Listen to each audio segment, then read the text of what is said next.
మేము ప్రకాశం జిల్లాలో ఉన్నటువంటి పొలం తాలూకా ఫామ్ హౌస్.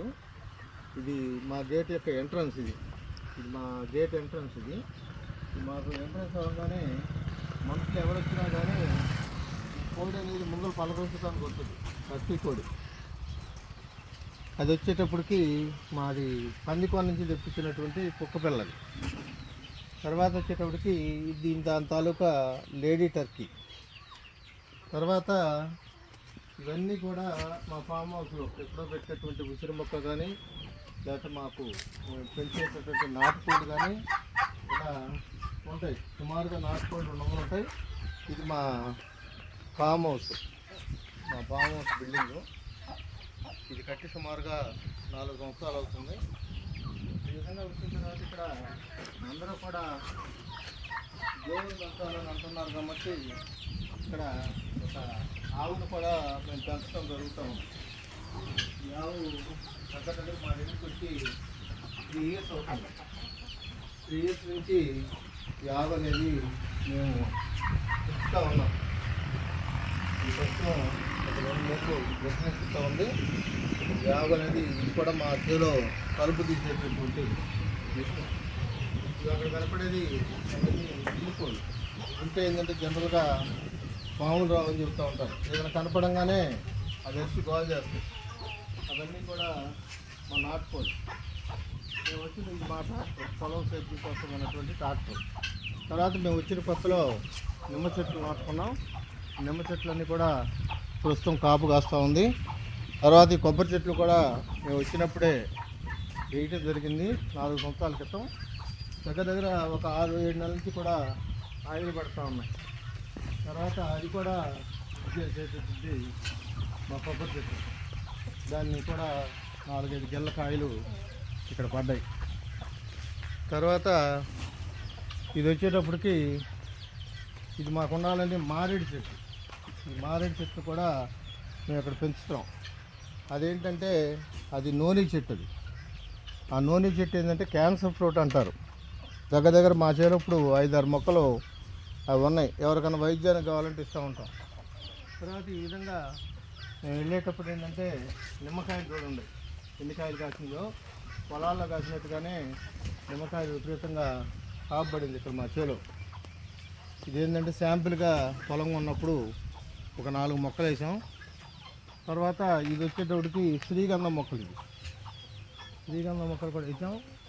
ఈ నిమ్మ చెట్లు శ్రీగంధం మొక్కలతో పాటుగా ఈ ఫామ్ హౌస్ని దగ్గర 4 సంవత్సరాల క్రితం 2001లో పొలం కొని అప్పటి నుంచి దీన్ని సాగు చేయడం మొదలుపెట్టాం.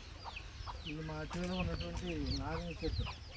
ఈ సీజన్కి వచ్చేటప్పటికి 100 నుంచి 150 కాయలు కాస్తుంది నారింజ చెట్టు. తర్వాత చూడండి అటు మా వెనకాలే వస్తూ ఉంది ఆ టర్కీ కూడా చూడండి. మేము ఎక్కడికి వెళ్తే అక్కడికి వస్తూ ఉంటుంది. ఇవన్నీ కూడా శ్రీగంధం మొక్కలు. ఇక్కడ తూర్పుగోదావరి నుంచి కొబ్బరి మొక్కలు తీసుకొచ్చి చేసాం. అవి కూడా బాగానే బతుకుతూ ఉన్నాయి. అంతకుముందు జామ తాట ఉండేది.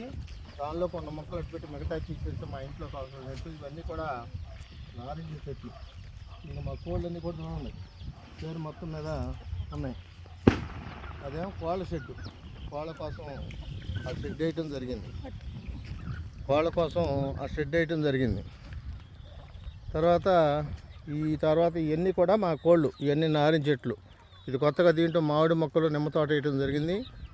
ఇక్కడ అన్ని రకాల వాతావరణం మాత్రం చాలా ప్రశాంతంగా ఉంటుంది. మేము అప్పుడు కొన్నది ఈ పొలం 4 లక్షలు పెట్టి కొన్నాం. తర్వాత బోర్లు కానీ ఫెన్సింగ్ కానీ చుట్టూతా టేకు మొక్కలు కానీ ఇవన్నీ కూడా మేము వేయటం జరిగింది. ఆ టేకు మొక్కలు అవన్నీ కూడా మేమే వేసుకుని పెంచుకోవడం జరిగింది. ఇది వచ్చేటప్పటికి పంపర పనస చెట్లు.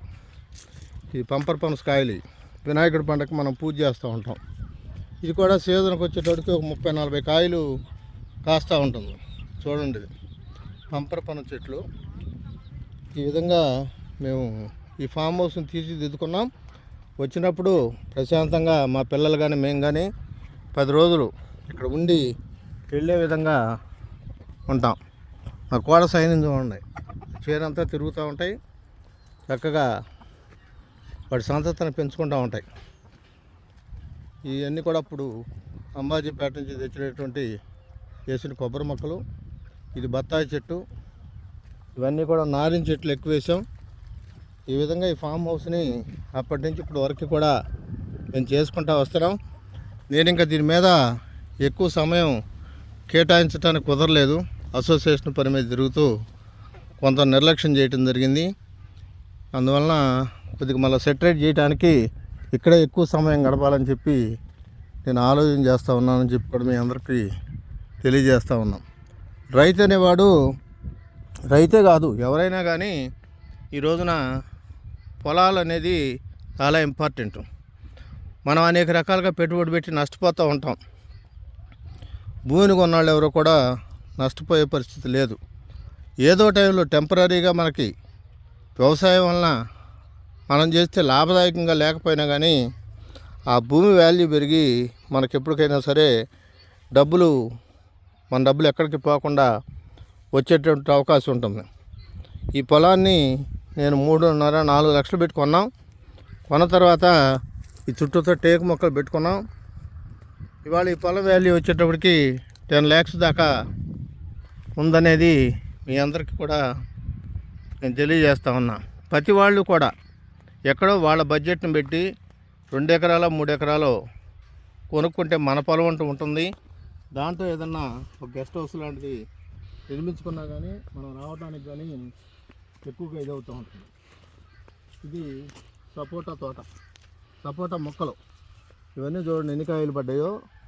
మా ఇంటి అవసరాలు సరిపోయే విధంగా ఈ చెట్టు మాకు సపోటా కాయల్ని అందిస్తూ ఉంటాం. చూడండి ఇదిగో ఎన్ని రకాలుగా ఎన్ని కాయలు పిందరపడ్డాయో చూడండి. సుమారుగా ఒక 200 కాయల వరకు ఈ సపోటా చెట్టు కాపు అనేది కాయటం జరిగింది. ఇది మా ఇంటి అవసరాలకే కాకుండా మా బంధువులకి మా ఫ్రెండ్స్కి ఇవ్వడానికి కూడా ఇది చాలా లాభదాయకంగా ఉంటుంది. నేను చెప్పేది ఏంటంటే రైతులకు అనేది సాఫ్ట్వేర్ ఇంజనీర్లే కాదు, ఇతర పెట్టుబడి పెట్టేవాళ్ళు ఎవరైనా కానీ ఇట్లా కొంత ల్యాండ్ కొనుక్కొని దాంట్లో వ్యవసాయం చేసినా చేయకపోయినా మన భూమి అంటూ ఉంటే భవిష్యత్తులో ఆ యొక్క హోందాతనం వేరుగా ఉంటుంది. నేను కొన్న తర్వాత మా అబ్బాయి ఫ్రెండ్స్ కానీ వాళ్ళు కానీ ఈ సరౌండింగ్స్లోనే తలా 5 ఎకరాలు 10 ఎకరాలు కొనుక్కున్నాను. అవన్నీ కూడా నేనే చూస్తూ ఉంటాను. ఆ విధంగా మీరు కూడా భూమి మీద ఇన్వెస్ట్మెంట్ చేయాలంటే మెయిన్ ఆలోచించాల్సింది ఏంటంటే భూమి మీద పెట్టాలి ఎంతో కొంత. ఎందుకంటే ఎన్నో రకాలుగా మన పూర్వీకుల నుంచి కూడా వ్యవసాయం అనేది ఒకటి, ఇది ఒక ఫామ్ హౌస్ కట్టుకుని ఎప్పుడైనా వచ్చి పిల్లలతో 4 రోజులు చదివడానికి కానీ ఆనందం వేరు. వాళ్ళ ప్రకృతి అనేది, నేచర్ అనేది, ఇక్కడ ఉన్నటువంటి మంచి గాలి వాతావరణం మనం నివసించేసట్టు ఉండదు. అందువల్ల ఏంటంటే ప్రతి ఒక్కరు కూడా ఎంతో కొంత పొలం కొని దాన్ని డెవలప్ చేసుకోవాలని నేను తెలియజేస్తూ ఉన్నా. మీరు ఎవరైనా ఇన్వెస్ట్మెంట్ చేయాలంటే ఎక్కడ ఇన్వెస్ట్మెంట్ చేయాలి, ఎటువంటి పొలాలు కొనాలి, రేట్లు ఎట్లా ఉంటాయి అనేది మీకు ఏదైనా ఉచిత సలహాలు కావాలంటే నేను ఇస్తూ ఉంటా. ఇది స్టార్ ఫ్రూట్స్ అంటే మీరు చూసే ఉంటారు, పుల్లగా తీగా ఉంటాయి. ఇది చెట్టు, దీన్ని కూడా నేను శాంపిల్కి అన్ని రకాల ఫ్రూట్స్ అయితే జరిగింది. ఇది ఒక నారింజ చెట్టు.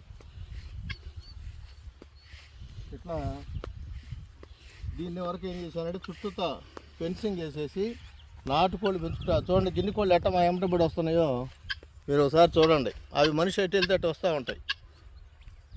ఈ రకంగా ఈ పొలాన్ని చేయటం కోసం మేము చుట్టూతా మెస్ ఫెన్సింగ్ చేసి పాములు అవి రాకుండా దానికి ఏం చేసామంటే వల కట్టాం.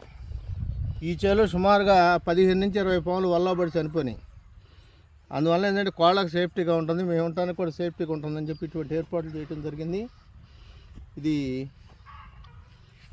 ఇది మా యొక్క ఈ యొక్క కోళ్ళకు సంబంధించినటువంటి వీడియో.